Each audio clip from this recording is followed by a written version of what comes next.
Hello everyone, আজকে সকাল সকাল উঠে রেডি হয়ে গেছি। আর আজকে যাব হচ্ছে দাদা বৌদির বিরিয়ানি খেতে ব্যারাকপুরে।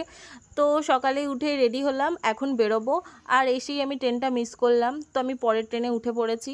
আর একটুখানি গিয়েই তো দাদা বৌদিতে চলে এসেছিলাম, আর এখানে প্রচুর ভিড় হয়েছিল আজ। তারপরে খাবারটা অর্ডার দিয়েছিলাম, আর অনেকক্ষণ বসতে হয়েছিল।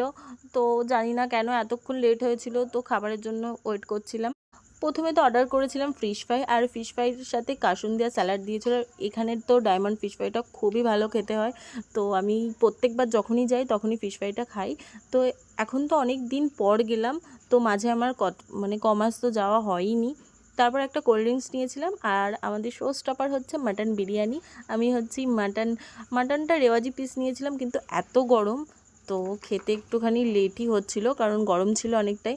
আর সত্যি কথা বলতে আজকের টেস্টটা না ঠিক ওকে ওকে ছিল, যে যেমন টেস্ট হয় সেরকম আজকে আমি টেস্টটা খেয়ে পাইনি। একদমই একটুখানি আমার সেরকম একটা ভালো লাগেনি। তারপরে এখান থেকে খাওয়া দাওয়া করে বেরিয়ে গেলাম, আর দেখো স্টেশনটা কত সুন্দর করে সাজিয়েছে। তারপরে আমি একটা ছোট্ট ক্লিপ নিলাম, আর দেন বাড়ি চলে আসি। আর বাড়ি এসে দেখি দিদি পিৎজা অর্ডার করেছে, তাই আমি পিৎজা খেয়ে নিলাম। তো আজকে টাটা বাই, টাটা।